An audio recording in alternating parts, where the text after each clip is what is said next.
মাথা মাসে করা এবং পুনরায় পেছন থেকে হাত দিয়ে নিয়ে আসা সুন্নাহ, আর ইচ্ছা করে সুন্নাহ ত্যাগ করা মাকরুহ। এখন মেয়েদেরও কি সম্পূর্ণ মাথা মাসা করতে হবে? মাথায় খোপা থাকলে তো সমস্যা হয়।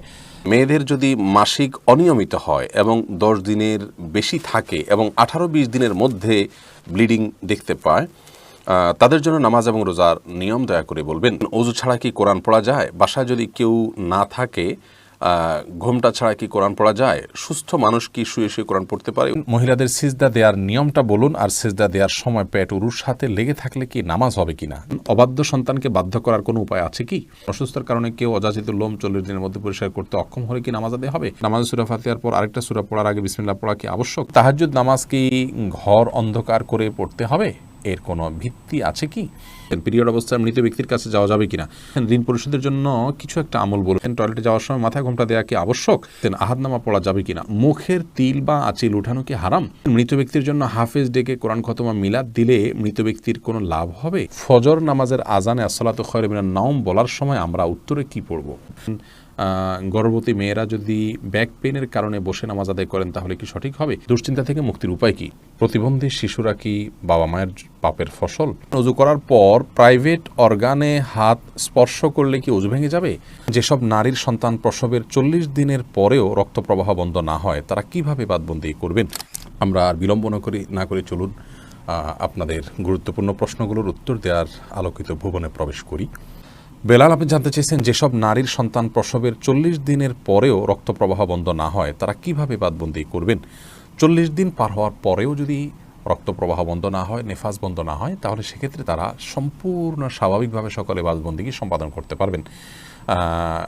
সেখানে কোনো আজকাল তো অনেক কিছু ব্যবস্থা রয়েছে যাতে করে ব্লাড যেখানে সেখানে না পড়ে, সে ব্যবস্থাপনা গ্রহণ করার পর তিনি এবাদবন্দিকে স্বাভাবিক করতে পারবেন। 40 দিনের পরে আর তার ব্লিডিং হলেও তাকে নেফাসে আক্রান্ত বা আপনার এটাকে আপনার প্রসব পরবর্তী যে ব্লিডিং বলা হয়ে থাকে সেটির মধ্যে গণ্য করা হবে না। রহিমা চম্পা জানতে চেয়েছেন টিভিতে নাটক শিরকের দৃশ্য দেখলে শিরকের গুনাহ হবে কি না? শিরকের দৃশ্য দেখানো হলে সেটি আমরা যদি দেখতে থাকি আমাদের কাছে বিষয়টা সহজাত এবং স্বাভাবিক হয়ে যেতে পারে। এই জায়গা থেকে এগুলো দেখা থেকে আমাদের বিরত থাকা উচিত। হ্যাঁ, শুধু নিছক ধারণার জন্য যে কীভাবে শিরক হয়ে থাকে আপনি জানলেন এবং সেটা ভয়াবহতা সম্পর্কে আঁচ করলেন যে মানুষ কীভাবে তারই নিজের হাতে করা সৃষ্টিকে কীভাবে পূজা করছে, আপনি জাস্ট ধারণা নেওয়ার জন্য দেখলে সেটি গুনাহের কারণ হবে না। কিন্তু এইভাবে অহরহ যদি আপনি দেখতে থাকেন, বিশেষ করে নাটক সিনেমাতে, আপনার হিন্দি ফিল্ম ইত্যাদিতে যদি অনবরত এগুলো প্রদর্শন করা হয়, যেহেতু হিন্দুরা এগুলো করে থাকেন তাদের সামাজিক কালচার অংশ হিসাবে, সেগুলো দেখতে দেখতে আমাদের কাছে সহনীয় হয়ে যেতে পারে। সেজন্য এগুলো দেখা ওইভাবে অ্যাভয়েড করা উচিত। মোহাম্মদ মিজানুর রহমান জানতে চেয়েছেন আপনি একটা আলোচনা বলেছেন রাগের মাথায় তালাক বললেও তালাক কার্যকর হয়ে যায়, এটা দেখে আমার স্ত্রী আমাকে তালাক দিয়েছে, আপনার কথার কোন হাদিসের আলোকে ব্যাখ্যা চাই। নবী করিম সাল্লাল্লাহু আলাইহি ওয়াসাল্লাম বলেছেন সালাতুন জিদ্দুহুন্না জিদ্দুন ওয়া হাজলুহুন্না জিদ্দুন, 3টি কাজ মানুষ সিরিয়াসলি করলে যা হয়, দুষ্টুমি করে করলেও তা হয়, এগুলো ঘটে যায়। তার মধ্যে থেকে একটি হলো তালাক। অতএব তালাকের এই বিষয়টি খুবই সিরিয়াস, এটা স্পর্শকাতর। বিধায় রাগের মাথা তালাক দিলেও তালাক হবে। কিন্তু রাগ যদি কারোর এরকম হয় যে রাগের কারণে কী বলেছেন তিনি নিজেও জানেন না, এত বেশি রাগ হয়ে গেছে, তাহলে সেক্ষেত্রে সেটি তালাক পতিত হবে না। তবে আপনার স্ত্রী আপনাকে তালাক দিয়েছেন, স্ত্রী যদি বলেন এইভাবে যে আমি তোমাকে তালাক দিলাম, এভাবে বললে তালাক হবে না। এবং স্ত্রীর অর্পিত তালাকের যে পাওয়ার আছে সেটা তিনি কখন খাটাতে পারেন, কিভাবে সেটার প্রয়োগ করতে পারেন, এগুলো আলোচনা সাপেক্ষ বিষয়। এই জন্য এই নির্দিষ্ট বিষয়ে কোনো দক্ষ আলিমের সাথে আপনি দেখা করে কোনো দারুল ইফতাতে গিয়ে আপনি আপনার বিষয়টি ফতোয়া নেবেন ইনশাআল্লাহ। এরপরে উম্মে সালমা রিহা, আপনি ইউটিউব চ্যানেলে প্রশ্ন করেছেন অনেক সময় হাজব্যান্ডকে রাগ করে গজব দিয়ে ফেলি, পরে আফসোস লাগে, এতে কি গজব হাজব্যান্ডের উপরে পড়বে? না বোন, এর কারণে হাজব্যান্ডের উপর গজব পড়বে না। কোরআনে কারীমের এই আয়াত থেকে স্পষ্ট বোঝা যায় যে রাগের মাথায় যখন মানুষ এই ধরনের বদদোয়া দিয়ে ফেলে আল্লাহ রাব্বুল আলামিন সেগুলোকে বাস্তবায়ন করেন না, এবং তবে এটি একটা অন্যায় কাজ। মুমিন কখনো মানে কথায় কথায় অভিসম্পাতকারী হতে পারে না। নবী করিম সাল্লাল্লাহু আলাইহি ওয়াসাল্লাম বলেছেন ঈমানদার কখনো লাআন হয় না, লাআনত করবে, অভিসম্পাত করবে, বদদোয়া করবে কথায় কথা, এটি ঈমানদারের চরিত্র নয়। অতএব সবর এবং ধৈর্যের পরাকাষ্ঠা প্রদর্শন করতে হবে ভালো ঈমানদার হওয়ার জন্য। এরপরে মনিরামণি জানতে চেয়েছেন মন থেকে হিংসা দূর করার উপায় কি? কারোর প্রতি যদি হিংসা হয় তার জন্য বেশি বেশি দোয়া করবেন, তাকে বিশেষ উপঢৌকন দিবেন, হাদিয়া দিবেন, তার কল্যাণ চেয়ে আল্লাহর কাছে আরও বেশি দোয়া কামনা করবেন, দোয়া করবেন। এগুলোর মাধ্যমে ইনশাআল্লাহ মন থেকে আপনার হিংসা দূর হবে। এগুলো শুধু পরামর্শ, কোরআন হাদিস থেকে বাতানো কোনো আমল নয়। সেই সাথে আপনার অন্তরকে পরিচ্ছন্ন করবার জন্য আল্লাহ তাআলার কাছে দোয়া করবেন, আল্লাহুম্মা তাহহির কলবি মিনান নিফাক ওয়া আমালি মিনার রিয়া ওয়া লিসানি মিনাল কিযব ওয়া আইনি মিনাল খিয়ানা। এই সমস্ত দোয়াগুলোতে আমাদের অন্তরকে পরিচ্ছন্ন করা, বিভিন্ন অঙ্গ প্রত্যঙ্গকে গুনাহ থেকে পরিচ্ছন্ন করার জন্য আল্লাহর কাছে সাহায্য চাওয়া হয়। সেভাবে আল্লাহর কাছে আমরা সাহায্য চাইব। আর যার প্রতি হিংসা হয়, চিন্তা করবেন যে এটি আল্লাহর ফয়সালা। আপনি যদি তার হিংসা করেন তাহলে কেমন যেন আল্লাহর ফয়সালাকে আপনি মানছেন না, কেমন জানি আল্লাহর ফয়সালার বিরুদ্ধে আপনি অবস্থান নিচ্ছেন। এটি অত্যন্ত গর্হিত এবং জঘন্য একটি বিষয়। সেটি আমরা যখন চিন্তা করব, কল্পনা করব, ভাববো, তখন ইনশাআল্লাহ বিদিনিল্লাহ বিষয়গুলো আমাদের কাছে সহনীয় হবে, সহজ হবে। আমাদের মধ্যে আর হিংসা থাকবে না যে আল্লাহ তাকে দিয়েছেন, এতে আমার খারাপ লাগবে কেন? আল্লাহ পছন্দ করেন দেখেই তো দিয়েছেন। অথবা আল্লাহর ফয়সালা আমার আপত্তি থাকলে তো ইমান নিয়ে টানাটানি হবে। হ্যাঁ, আল্লাহ আমাকেও দেখ, সেটি ভিন্ন বিষয়। আবু বকর সিদ্দিক ওয়াইজ এআডি থেকে আপনি জানতে চেয়েছেন, মৃত ব্যক্তির গোসল দিয়ে টাকা নেওয়া জায়েজ আছে কিনা? গোসল দেওয়াটা মুসলিমদের কর্তব্যের অংশ, দাফন, গোসল, কবর দেয়া। এই জন্য এগুলো দিয়ে কোনো মানুষ সেগুলো করে টাকা নেওয়াটা তার জন্য উচিত নয়, এটা জায়েজ নয় তার জন্য। নামাজে সূরা পড়ার ব্যাপারে কি ধারাবাহিকতা মানতে হয়? ধারাবাহিকতা রক্ষা করা উত্তম, ভালো। যদি কোনো কারণে ধারাবাহিকতা বিচ্ছিন্ন হয়ে যায়, ওলামায়ে কেরাম সেটাকে মাকরুহ বলেছেন, অপছন্দনীয় এবং অনুচিত বলেছেন। তবে স্বাভাবিক অবস্থায় ধারাবাহিকতা রক্ষা করা উচিত। এরপরে আবু সিদ্দিক হানিফ জানতে চেয়েছেন, ঘরে বিড়াল থাকলে নাকি নামাজ হয় না, এটা কি সত্য কথা? না, এটার কোনো ভিত্তি নেই। ঘরে বিড়াল থাকলে নামাজ হবে না কেন? নামাজ হবে। আর দীপু জানতে চেয়েছেন, অজু করার পর প্রাইভেট অর্গানে হাত স্পর্শ করলে কি অজু ভেঙে যাবে?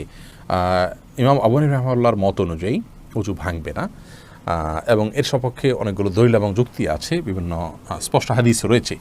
যদি অনেক ইমামদের মতে যদি কোনো আড়াল ছাড়া স্পর্শ মানে সরাসরি স্পর্শ করেন তাহলে সেক্ষেত্রে অজু ভঙ্গ হবে। মোহাম্মদ মোজাম্মেল হোসেন আপনি জানতে চেয়েছেন, প্রতিবন্ধী শিশুরা কি বাবা মায়ের পাপের ফসল? প্রতিবন্ধী শিশুরা কখনোই বাবা বা মায়ের কিংবা বাবা মা উভয়ের কোনো পাপের ফসল হতে পারেন না। আল্লাহ রাব্বুল আলামিনের অমোঘ বিধান হলো, একজনের পাপের প্রায়শ্চিত্ত আরেকজনকে করতে হয় না, একজনের পাপের বোঝা আল্লাহ রাব্বুল আলামিন আরেকজনের উপরে চাপান না। বাবা মা যদি পাপ করে থাকেন তো তাদের পাপ তাদেরকে পাবে, তাদের পাপের কারণে সন্তান প্রতিবন্ধী হবে এমন কোনো কথা ইসলামী শরীয়ত অ্যালাউ করেন। এটা সম্পূর্ণ ভুল এবং কুসংস্কারাচ্ছন্ন একটি বিশ্বাস। এই বিশ্বাস থেকে আমাদেরকে বেরিয়ে আসতে হবে যদি কারোর মধ্যে বিশ্বাস থাকে। বরং প্রতিবন্ধী শিশু, এই শিশু আল্লাহ তাআলার পক্ষ থেকে মা বাবার জন্য অনেক বড় পরীক্ষার বিষয়। তারা যদি এটিকে সবরের সাথে, ধৈর্যের সাথে প্রতিপালন করেন তাহলে ইনশাআল্লাহ বিদিন আল্লাহর কাছে তারা মহা পুরস্কার পাবেন। এ বিষয়ে আমরা মুসনাদ আহমদের একটি হাদিস পাই, তিরমিজির একটি হাদিস পাই। নবী সাল্লাল্লাহু আলাইহি ওয়াসাল্লাম বলেছেন যে একজন ইমানদারের নিজের প্রতি আল্লাহ তাআলা তাকে পরীক্ষা ফেলেন, তার মধ্যে বিপদ দেন, তার শরীরের মধ্যে অর্থাৎ রোগবালাই দিয়ে। আবার কখনো তার সন্তানকে দিয়ে তাকে আল্লাহ তাআলা পরীক্ষা করেন। আবার কখনো সম্পদের মধ্যে কোনো প্রকার ক্ষয়ক্ষতি দিয়ে আল্লাহ তাআলা পরীক্ষা করেন। হাদিস থেকে বোঝা যায় যে সন্তানের মধ্যে কোনো প্রকার ক্ষয়ক্ষতি হওয়া, সন্তান বিকলাঙ্গ হওয়া কিংবা প্রতিবন্ধী হওয়া, এগুলো সবগুলো আল্লাহ তাআলার পক্ষ থেকে পরীক্ষা। আর এই পরীক্ষা যদি কেউ সবর করতে পারেন এবং আল্লাহ তাআলার এই পরীক্ষায় উত্তীর্ণ হওয়ার চেষ্টা করেন, আল্লাহর সিদ্ধান্তকে মেনে নেন এবং এই কষ্টকে সহ্য করেন আল্লাহ তাআলার ফয়সালার প্রতি সন্তুষ্টির কারণে, তাহলে আল্লাহ রাব্বুল আলামিনের সাথে এই ব্যক্তি সাক্ষাৎ করবে কিয়ামতের ময়দানে এমত অবস্থায় যে তার কোনো গুনাহ থাকবে না। হাদিসটি তিরমিজিতে বর্ণিত হয়েছে। অন্য আরেকটি হাদিসে আসছে নবী সাল্লাল্লাহু আলাইহি ওয়াসাল্লাম বলেছেন, ইন্না আযামাল জাযাই মা আযামিল বালা, নিশ্চয়ই আল্লাহ রাব্বুল আলামিনের পক্ষ থেকে পরীক্ষা যত বড় হবে তার জন্য পুরস্কারও তত বড় হবে। অতএব কোনো বাবা মা যদি প্রতিবন্ধী সন্তান জন্ম দেন তাহলে তাদের জন্য এটি অনেক বড় পরীক্ষা, তাদের প্রতিদান আল্লাহর পক্ষ থেকে অনেক বড় হবে ইনশাআল্লাহ বিদিনা, যদি তারা সবর করতে পারেন। মুসনাদ আহমদের এক বর্ণনায় এসছে যে নবী সাল্লাল্লাহু আলাইহি ওয়াসাল্লাম বলেছেন, কোনো ব্যক্তি যখন অসুস্থ হয়, রুগ্ন হয় বা তার শরীরে কোনো ত্রুটি থাকে, কোনো প্রকার প্রতিবন্ধকতা থাকে, তখন আল্লাহ রাব্বুল আলামিন ফেরেশতাদেরকে বলেন যে আমার বান্দা যতটুকু আমল করতে পারে এই তার প্রতিবন্ধকতা নিয়ে, সেটুকু তোমরা লিপিবদ্ধ করো তার জন্য। এরপরে তাকে যদি আমি সুস্থতা দিয়ে দেই তাহলে তো যেটুকু তার অসুস্থতা ছিল, প্রতিবন্ধকতা ছিল, সেগুলো থেকে এটি কাফারা হয়ে গেল এই কষ্ট সহ্য করার কারণে। তার কোনো গুনাহ, ভুল, ত্রুটি, বিচ্যুতি ইত্যাদি থাকলে সেগুলো আল্লাহ কাফারা দিয়ে দিবেন।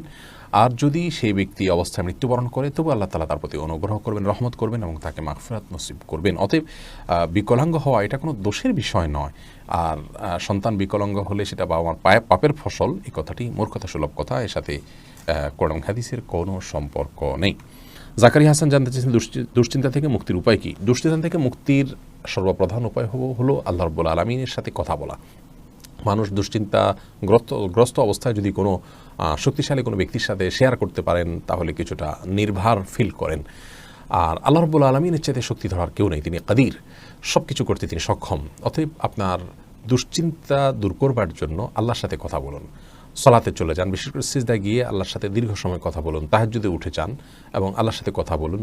কোরআনে কারীমের বিভিন্ন অংশ আপনি তেলাওয়াত করুন খুব ধীরে ধীরে, তেলাওয়াত শুনুন খুব ধীরে ধীরে, দেখবেন ইনশাআল্লাহ অন্তরের মধ্যে আপনি প্রশান্তি অনুভব করবেন। আলা বিযিকরিল্লাহি তাতমাইন্নুল কুলুব, আল্লাহ বলেছেন অন্তর প্রশান্ত হয় আল্লাহর স্মরণে। অতএব আল্লাহর স্মরণ করা মুখে, অন্তরে, কোরআন তেলাওয়াতের মাধ্যমে, সলাতের মাধ্যমে, এগুলোর মাধ্যমে ঈমানদারের অন্তরকে আল্লাহ তাআলা প্রশান্ত করে থাকেন। আল্লাহর দিকে যত বেশি ধাবিত হবেন, যত আল্লাহর সাথে সম্পর্ক গাঢ় করবেন, যত আল্লাহর সাথে সম্পর্ক নিবিড় করবেন, যত আল্লাহর সাথে কথা বলবেন, তত বেশি ইনশাআল্লাহ বিদিনা দেখবেন অন্তর প্রশান্ত হবে এবং দুশ্চিন্তা থেকে আপনি রক্ষা পাবেন। দুশ্চিন্তা এটাকে অনেক সালাফ বলেছেন জুনদুম মিন জুনুদিল্লাহ, আল্লাহ তাআলার বাহিনী সমূহের মধ্যে থেকে একটা বাহিনী দুশ্চিন্তা। এটা দিয়ে আল্লাহ রাব্বুল আলামিন অনেক মানুষকে শাস্তি দিয়ে থাকেন, অনেককে পরীক্ষা করে থাকেন।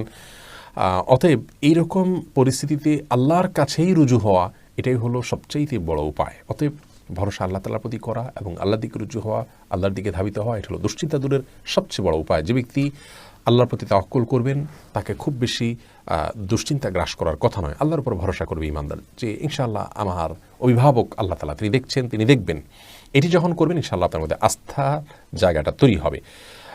যদি কোনো মানুষ তার তাওহীদ খুব মজবুত থাকে, আল্লাহর প্রতি আস্থা এবং ভরসা তার খুব মজবুত থাকে, তিনি জানেন যে আল্লাহ ছাড়া কেউ ক্ষতি করার কোনো ক্ষমতা রাখেন না, আর আল্লাহ যা লিখেছেন তা খণ্ডাবার করার ক্ষমতা নেই, এই বিশ্বাস যদি কারো মজবুত থাকে, তাহলে কোনো পেরেশানিতে তিনি খুব বেশি ভেঙে পড়ার কথা নয়। যার ঈমান যত মজবুত, তিনি তত পেরেশানিতে শক্ত থাকতে পারেন। আল্লাহ তাআলা আমাদেরকে সহজ করুন এবং সহায় করুন। আশরাফুল হক শুভ, আপনি জানতে চেয়েছেন, আমাদের দেশে সচরাচর দেখা যায় মৃত ব্যক্তিকে গোসল দেওয়ার পর গোসল দেওয়ার স্থানে 41 দিন পর্যন্ত কাউকে যেতে মানা করা হয়, সেখানে সন্ধ্যাবেলা 41 দিন পর্যন্ত আগরবাতি বা মোমবাতি জ্বালানো হয়, এটা কি শরীয়ত সম্মত? কোনো জায়গায় মৃত ব্যক্তিকে গোসল দেওয়া হলে সেখানে এই প্রথাটি আমাদের সমাজে অনেক ক্ষেত্রেই প্রচলিত আছে, যে আগরবাতি বা মোমবাতি ইত্যাদি সেখানে আপনার জ্বালানো হয় এবং সন্ধ্যাবেলা 41 দিন পর্যন্ত এই কাজটি করা হয়। কেউ সেখানে যেতে চাইলে নিষেধ করা হয়। এটি সম্পূর্ণ কুসংস্কার এবং এ ধরনের বিশ্বাসগুলো শিরকি বিশ্বাস, কুসংস্কারচ্ছন্ন বিশ্বাস। এর বেশিরভাগই এসছে হিন্দু সমাজ থেকে। একজন মুসলমানের এই সমস্ত কুসংস্কারকে বর্জন করা উচিত। যেখানে গোসল দেওয়া হবে সে জায়গার বিশেষ কোনো বিধান নাই, সেটা অন্য 10টা জায়গার মতোই একটি জায়গা। মাহমুদুল হাসান ভূঁইয়া, আপনি জানতে চেয়েছেন, ফজর নামাজের আজানে আসসালাতু খায়রুম মিনান নাওম বলার সময় আমরা উত্তরে কি পড়ব? এক্ষেত্রে জমহুর ফোকাহা বা বেশিরভাগ ইমামগণের মত হলো সদাকতা ও বারারতা। আসসালাতু খায়রুম মিনান নাওম মানে হলো সালাত বা নামাজ, এটা ঘুম থেকে উত্তম। এটি যখন মুয়াজ্জিন বলবেন তখন তাকে বলতে হয় সদাকতা অবারার্তা, অর্থাৎ হে মুয়াজ্জিন তুমি সত্য বলেছো এবং ভালো বলেছো, ভালো কাজ করেছো। এই কথা বেশিরভাগ ফোকাহা একরাম বা জমহুর ফোকাহা একরাম বলতে বলেছেন মুয়াজ্জিনের জবাবে, এবং একটি রেওয়ায়েতে এটি এসছে, যদিও রেওয়ায়েতটা সনদকে অনেক মুহাদ্দিসগণ জয়ীফ বলেছেন। আর এই কারণে অন্য একদল উলামা একরাম বলেন যে আসসালাতু খায়রুম মিনান নাওম যখন বলবো আমরা, মুয়াজ্জিন যখন আসসালাতু খায়রুম মিনান নাওম বলবে, আমরাও আসসালাতু খায়রুম মিনান নাওম বলবো। এর কারণ হলো যে আসসালাতু খায়রুম মিনান নাওম এই বাক্যটি মুয়াজ্জিনের বাক্য, আর এক্ষেত্রে নবী আলাইহিস সালামের সাধারণ যে নির্দেশনা বুখারী মুসলিমে আসছে যে ফাকুলু মিসলা মা ইয়াকুল ইযা সামি'তুমুন নিদা, যখন তোমরা মুয়াজ্জিনের আযান শুনবে ফাকুলু মিসলা মা ইয়াকুল মুয়াজ্জিন, তখন মুয়াজ্জিন যা বলবে হুবহু তোমরা তা বলো। শুধুমাত্র হাইয়া আলাস সালাহ হাইয়া আল ফালাহর মধ্যে নবী আলাইহিস সালাম ওই হাদিসে লা হাওলা ওয়া কুওয়াতা ইল্লা বিল্লাহ বলতে বলেছেন। অতএব দুইটা বাদে বাকি সবগুলোতেই ওই হাদিসের সাধারণ যে নির্দেশনা সেটা অনুযায়ী আসসালাতু খায়রুম মিনান নাওম শুনলে আসসালাতু খায়রুম মিনান নাওম অর্থাৎ হুবহু এটা অনুকরণ করার নির্দেশনা দিয়ে থাকেন। এসেচ রুবেল, আপনি জানতে চেয়েছেন আইডি থেকে, নামাজে দাঁড়ানোর পর নাকি ডান পায়ের বুড়ো আঙ্গুল নাড়ানো যায় না, এটা কি সত্য? না, এরকম কোনো কথা আমাদের জানা নেই, প্রয়োজন হলে নাড়ানো যেতে পারে। তানজিনা বেগম জানতেছেন, কোরআন ধরে ওয়াদা করার পর সে ওয়াদা ভঙ্গ করলে কি পরিণতি হতে পারে? কোরআন ধরে ওয়াদা করা এটা ওয়াদা করার পদ্ধতি নয়, ওয়াদা এমনিই হবে। আল্লাহর নামে শপথ করতে চাইলে মুখে বলবেন আল্লাহর নামে আমি শপথ করছি, এটা হলো শপথের সঠিক পদ্ধতি। তানজিমা খানম জানতে চেয়েছেন, আহাদনামা পড়া যাবে কিনা? আহাদনামা নামে যেটি প্রচলিত আছে আমাদের বিভিন্ন ওজিফার বই গ্রন্থগুলোতে, বইতে আমরা পাই, এই আহাদনামা পড়ার কোনো নির্দেশনা কোরআন সুন্নাহ আমাদেরকে দেয়নি। আমাদেরকে ইবাদতবন্দি করতে হবে সুন্নাহ অনুসারে, নবী আলাইহিস সালামের বাতানো পদ্ধতি অনুসারে। আল্লাহ তাআলা তাকে মডেল দিয়েছেন, তাকে ফলো করতে হবে। এর বাইরে মন গড়া কোনো কিছুকে ইবাদত হিসাবে আমাদের করা উচিত নয়। তৌফিকুল ইসলাম জানতে চেয়েছেন, বাথটাবে গোসল করতে প্রয়োজন থেকে অতিরিক্ত পানি খরচ হয়, এটা গোসল করলে কি পানি অপচয়ের গুনাহ হবে? অপচয়ের বিষয়টি আসলে ভ্যারি করে ব্যক্তির বা কোনো সমাজের লাইফস্টাইলের উপরে। আমরা আজকাল গোসলে যে পানিটা ব্যবহার করি, এমনিতে আপনার টেপে যে গোসল করি অথবা শাওয়ারে যে গোসল করি, সেটাও কিন্তু নবী রাসূলুল্লাহ সাল্লাল্লাহু আলাইহি ওয়াসাল্লাম বা সাহাবা ইকরাম যে গোসলে পানি ব্যবহার করতেন তার তুলনায় বহুগুণ বেশি। সেদিক থেকে তাকালে এটাকেও অপচয় বলতে হয়। মূলত যেহেতু আমাদের এখন লাইফস্টাইলটা এই রকম যে আমরা আপনার এভাবে গোসল করি বা এই সিস্টেম আমাদের সমাজে রয়েছে, তো এর মধ্যে থেকে যতটুকু সম্ভব আমাদেরকে অপব্যয় বা অপচয় করার থেকে বেঁচে থাকার চেষ্টা করতে হবে। ধরুন আপনি বাথটাবে গোসলের জন্য যতটুকু পানি লাগে ততটুকু পানি ব্যবহার করলেন, এরপরেও প্রয়োজনে অপ্রয়োজনে আপনি টিপ ছেড়ে দিয়ে রাখলেন, সেটা অপচয় হবে। কিন্তু যতটুকু আপনার প্রয়োজন হবে ততটুকু ব্যবহার করলে ইনশাআল্লাহ অপচয়ের গুনাহ হবে না। এনামুল হক এনাম জানতে চেয়েছেন, টাক মাথায় উপরে চুল লাগানো জায়েজ আছে কিনা? টাক ঢেকে আপনার চুল আছে এটি প্রকাশ করা, এটা এক ধরনের আপনার প্রতারণা বলা যেতে পারে। এটি করা অনুচিত এবং একজন ইমানদারের এটি আদর্শ নয় যে আমার যা নাই সেটা আমি মানুষের সামনে প্রকাশ করলাম। মোশাররফ এসকে আপনি যদি অন্য কোনো কারণ থাকে, আপনি রোদে থাকতে হয়, সেখানে আপনি অসুস্থ বোধ করেন, তাহলে আপনি মাথায় কোনো কিছু দিয়ে রাখবেন, কিন্তু আপনার চুল নেই কিন্তু আপনি চুল আছে সেটি প্রকাশ করছেন, এটি অনুচিত এবং একজন ইমানদারের জন্য শোভনীয় কোনো কাজ নয়। মোশাররফ এসকে জানতে চান, শোনা যায় যে মুছে লেগে যাওয়া কোনো খাবার খাওয়া হারাম, এটা কি সত্য? না, এটা সত্য না। মুছে যদি খাবার লেগে যায় সেটা হারাম হয়ে যায় এমন না, তবে এটি অস্বাস্থ্যকর, অনুচিত কাজ, অবশ্যই অনুত্তম কাজ। লিজা সামিনা ইয়াডি থেকে আপনি জানতে চেয়েছেন, রাতের বেলা আয়না দেখা অনেক অমঙ্গলজনক মনে করে, কিছু বলুন। রাতের বেলায় আয়না দেখাকে অমঙ্গলজনক মনে করাটা সম্পূর্ণ কুসংস্কার, ইসলামী শরিয়ার সাথে এর কোনো সম্পর্ক নেই। রাতের বেলায় আমরা আয়না দেখলে এর পেছনে কোনো অমঙ্গল নাই, আপনি রাতে দিনে যে কোনো সময় আয়না দেখতে পারেন। সোনিয়া আক্তার জানতেছেন, জিকির ও ছোটো ছোটো দোয়া পাঠ করার সময় কি টেনে টেনে পড়তে হবে? কোরআনে কারিমের সময় যেরকম মদ এবং গুন্নাহ লক্ষ্য করে পড়তে হয়, দোয়া দরুদ যখন আমরা পাঠ করব তখন আমাদেরকে ঠিক একইভাবে মদ বা গুন্নাহ করে পড়তে হবে এমন কোনো বাধ্যবাধকতা নেই। বরং তখন আমরা স্বাভাবিক যে আরবি অক্ষর উচ্চারণের নিয়ম আছে সেগুলো ফলো করে যদি করে যাই এবং মদগুলোকে সেভাবে আমরা না টানি, তাতেও ইনশাআল্লাহ বিদিনিল্লাহ জিকির বা দোয়া পাঠ করা বিশুদ্ধ হয়ে যাবে। এমনি সালাহুদ্দিন জানতে চেয়েছে, নামাজরত অবস্থায় প্রস্রাবের ফোঁটা বের হলে কি করণীয়? নামাজরত অবস্থায় যদি পেশাবের ফোঁটা বের হয় তাহলে সেটা নামাজ ছেড়ে দিতে হবে এবং কাপড় লাগলে সে অংশ ধুয়ে ফেলতে হবে এবং নাপাক দূর করে টিস্যু ইত্যাদি দিয়ে পানি দিয়ে তারপরে উজু করে তাকে নামাজ পড়তে হবে। আর যদি এটা তার অনবরত বের হতে থাকে এবং 4 রাকাত নামাজের মধ্যে 4 রাকাত নামাজ পড়তে যে পরিমাণ সময় লাগে, ধরুন 8-10 মিনিট, এই সময়টুকুও তিনি ফ্রি হন না বা মুক্ত থাকেন না, এর মধ্যেও তার পেশাব এসে পড়ে তার ইচ্ছায় অনিচ্ছায়, এরকম যদি হয় তাহলে সেক্ষেত্রে তার জন্য ওই অবস্থায় সালাত চালিয়ে যাওয়া জায়েজ আছে, কারণ তার পুরো সালাতের ওয়াক্ত জুড়ে কয়েক ঘন্টা জুড়েই অনবরত আসতে থাকে। আর যদি এরকম না হয়, শুধু ওই সালাতের মধ্যে এসছে, তাহলে তার সালাত ছেড়ে সেটিকে পরিচ্ছন্ন করে এসে সালাত আদায় করতে হবে। কোরআন আলো এর দিকে জানতে সোনিয়া আক্তার জানতে চেয়েছেন, মহিলাদের সিজদা দেওয়ার নিয়মটা বলুন, আর সিজদা দেওয়ার সময় পেট উরুর সাথে লেগে থাকলে কি নামাজ হবে কি না? জি, নামাজ হবে। নামাজ হবে না, নারী পুরুষের সালাত নিয়ে যে মত পার্থক্য আছে এটাকে আমরা অনেক বড় করে দেখি, বিষয়টা এরকম বড় কিছু না।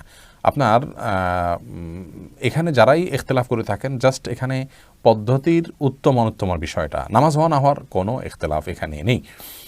ঋণ পরিশোধের জন্য কিছু একটা আমল বলুন। ঋণ পরিশোধের জন্য সবচেয়ে বড় আমল হলো আল্লাহ তাআলার কাছে সাধারণভাবে দোয়া করবেন, চাইবেন, প্রার্থনা করবেন এবং আপনি সর্বোচ্চ চেষ্টা চালাবেন ঋণ পরিশোধের জন্য। আমাদের অনেক ভাইরা আছেন, নিজের জমি আছে, স্থাবর অস্থাবর অনেক মূল্যবান সম্পদ আছে, সেগুলো দিয়ে ঋণ পরিশোধ করতে চান না। তিনি চান যে ঋণ পরিশোধের জন্য তার সাধারণ উপার্জন থেকে অনেক টাকা হয়ে যাক, অলৌকিকভাবে চলে আসুক, আর তিনি সেটা দিয়ে ঋণ পরিশোধ করে দেবেন। এটা সম্পূর্ণ ভুল একটা পদ্ধতি।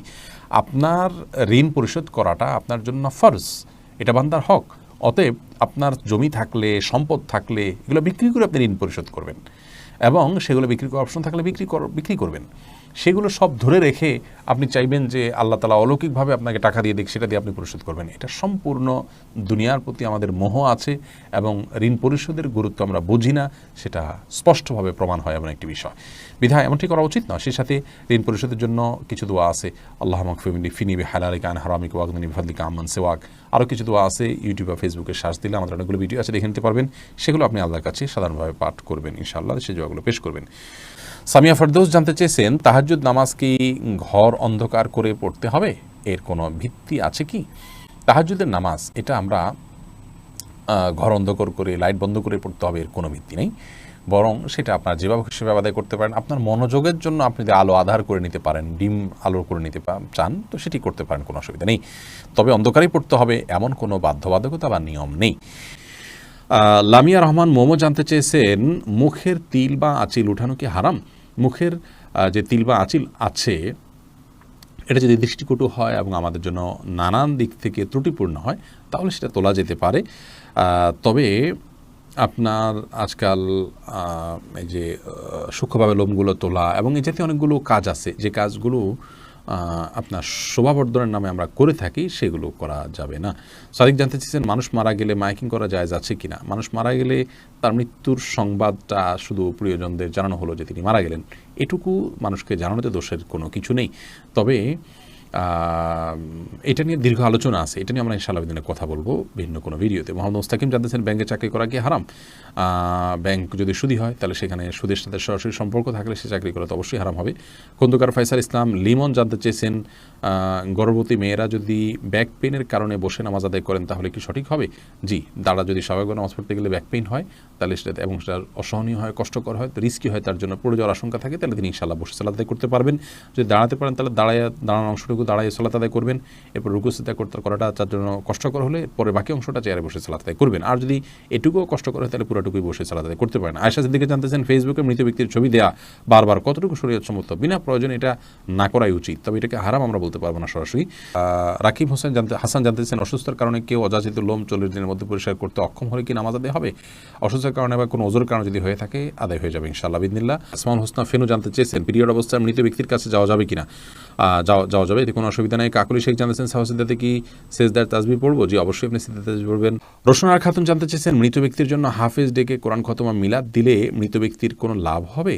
মৃত ব্যক্তির জন্য হাফেজ ডেকে কোরআন খতম পড়া, মিলাদ পড়া কোনো শিক্ষা ইসলাম দেয়নি। এটি সম্পূর্ণ আমাদের দেশীয় সংস্কৃতি বা আঞ্চলিক সংস্কৃতি বা আমাদের বানানো সংস্কৃতি। মৃত ব্যক্তি নিজে তেলাওয়াত করলে তার সব তিনি পাবেন, আমরা তেলাওয়াত করলে তার তেলাওয়াত করে তার সব তার জন্য পৌঁছাতে চাইলে সেটি অনকল আমার মতো জায়েজ আছে। কিন্তু হাফেজ বা হুজুরদেরকে ডেকে এনে তেলাওয়াত করানো এবং তার জন্য পেমেন্ট করা, যেটা আমাদের দেশে প্রচলিত আছে, এটি ইসলাম শরীয়তের দৃষ্টিকোণ থেকে জায়েজ কাজ নয়। যেটি করছেন এবং যিনি করাচ্ছেন সবাই গুনাহগার হবেন। মাথা মাসে করা এবং পুনরায় পেছন থেকে হাত দিয়ে নিয়ে আসা সুন্নাহ, আর ইচ্ছা করে সুন্নাহ ত্যাগ করা মাকরুহ। এখন মেয়েদেরও কি সম্পূর্ণ মাথা মাসা করতে হবে? মাথায় খোপা থাকলে তো সমস্যা হয়। এটা প্রশ্ন করছেন কাজী মায়া। দেখুন, মাথা মাসের জন্য ভেজা হাতকে এইভাবে দিয়ে পেছনের দিকে টানবেন, এইটুকু ব্যবহার হবে আর একটুকু অবহেলিত থাকবে, কারণ এভাবে আপনি টানবেন। আসার সময় আবার এই অংশ দিয়ে আপনি এভাবে টানবেন, তাহলে বাকিটুকু ব্যবহার হয়ে যাবে। এভাবে করাটা সুন্নাহ। অতএব এটি নারী পুরুষ সকলের জন্যই প্রযোজ্য যে সবাই এভাবে প্রথমে পেছনের দিকে নিয়ে এরপর সামনের দিকে টেনে আপনি মাসাহ করবেন। এরপরে বোন রোজিনা আক্তার আপনি জানতে চেয়েছেন, মেয়েদের যদি মাসিক অনিয়মিত হয় এবং 10 দিনের বেশি থাকে এবং 18-20 দিনের মধ্যে ব্লিডিং দেখতে পায়, তাদের জন্য নামাজ এবং রোজার নিয়ম দয়া করে বলবেন। দেখুন, মেয়েদের মাসিক অনিয়মিত হলে এবং 10 দিনের বেশি হলে 10 দিনের অতিরিক্ত যেটি হবে সেটিকে তিনি অসুস্থতা ধরবেন এবং 10 দিনের অতিরিক্ত দিনগুলোতে তিনি রোজাও রাখবেন, নামাজও পালন করবেন প্রতি ওয়াক্তে ওযু করে করে। আব্দুল মজিদ জানতে চেয়েছেন, জোহর এবং আসরের ফরজ নামাজে আমরা সূরা শব্দ করে পড়ি না কেন?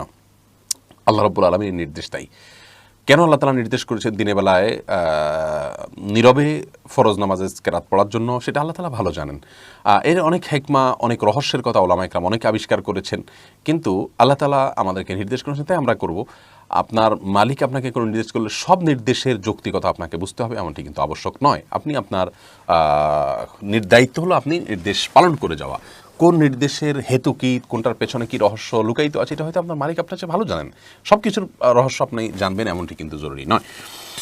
এরপরে মাজিদুর রহমান জানতে চেয়েছেন, সফররত ব্যক্তি জুমার নামাজ কি কসরের নিয়মে আদায় করবেন? সফররত ব্যক্তি জুমার নামাজ যদি জামাতের সাথে আদায় করেন তাহলে তো জুমা যথাযথভাবে আদায় করবেন, আর যদি জোহর পড়েন তাহলে সেক্ষেত্রে কসর আদায় করবেন, 2 রাকাত পড়বেন জোহর। এরপরে রাশেদ আপনি জানতে চেয়েছেন, অবাধ্য সন্তানকে বাধ্য করার কোনো উপায় আছে কি? অবাধ্য সন্তানকে বাধ্য করার জন্য ছোটোবেলা থেকেই তার সাথে সেভাবে ইসলামিক যে আপনার ইসলামের যে নির্দেশনা আছে একজন প্যারেন্টসের জন্য প্যারেন্টিংয়ের বিষয়ে, সেগুলোকে লক্ষ্য করা উচিত। তাকে সালাতের নির্দেশ দেওয়া, নিজের সালাতে অভ্যস্ত করা, ভালো পরিবেশ দেওয়া, এগুলো না করে এরপরে বড় হওয়ার পরে অলৌকিক কোনো পদ্ধতিতে তাকে আপনি বাধ্য করে ফেলবেন, এরকম কোনো সুযোগ নেই। তারপরেও আপনি তাকে সৎসঙ্গ দিলেন, নেককারদের সোহবতে নিলেন, এবং তার জন্য আল্লাহর কাছে মনে প্রাণে দোয়া করবেন, আবার দোয়া সন্তানের জন্য কবুল হয়। এইরকম বিভিন্ন উদ্যোগের মাধ্যমে আপনি তাকে সৎপথে আনতে পারেন, বাধ্য করতে পারেন। চিতানি ইসলাম জানতে চেয়েছেন, টয়লেটে যাওয়ার সময় মাথায় ঘোমটা দেওয়া কি আবশ্যক? এটা উত্তম এবং ভালো। অনেক ওলামা ইকরাম উন্মুক্ত মাথায় যাওয়াটাকে মাকরুহ বলেছেন। পরাজিত মনে নামাজ সূরা ফাতিহার পর আরেকটা সূরা পড়ার আগে বিসমিল্লাহ পড়া কি আবশ্যক? না, আবশ্যক না, সুন্নাহ পড়া ভালো, উত্তম। কাকলি শেখ সুন্নাহ পড়া উচিত, না পড়লে গুনাহ হবে না। কাকলি শেখ জানতেছেন, বাজনা বাজানো ছাড়া ঘরের মধ্যে যেখানে কোনো নন মাহরাম নেই সেখানে কি গান গাওয়া যাবে? শুধু খালি গালা যদি গানের অর্থ খারাপ না হয় গাইতে পারেন, সে মানুষ সামনেও গাইতে পারেন, বিশেষ করে মানে মাহরামদের সামনে মহিলারা। এরপরে অন্তরা শবনম স্বর্ণ আপনি জানতে চেয়েছেন, ওযু ছাড়া কি কোরআন পড়া যায়? বাসায় যদি কেউ না থাকে ঘোমটা ছাড়া কি কোরআন পড়া যায়? সুস্থ মানুষ কি শুয়ে শুয়ে কোরআন পড়তে পারে? উত্তরগুলো দিল জি, শুয়ে শুয়ে কোরআন তেলাওয়াত করাতে কোথাও নিষেধ নাই, কোনো অসুবিধা নেই। বিশেষ করে মুখস্থ থেকে পড়তেই পারেন। ওযু ছাড়া কোরআন পড়তে পারেন, কোনো অসুবিধা নেই। বাসায় কেউ না থাকলে ঘোমটা ছাড়া আপনি কোরআন পড়তে পারেন। কোরআন পড়ার জন্য ঘোমটা কোনো জরুরি বিষয় নয়।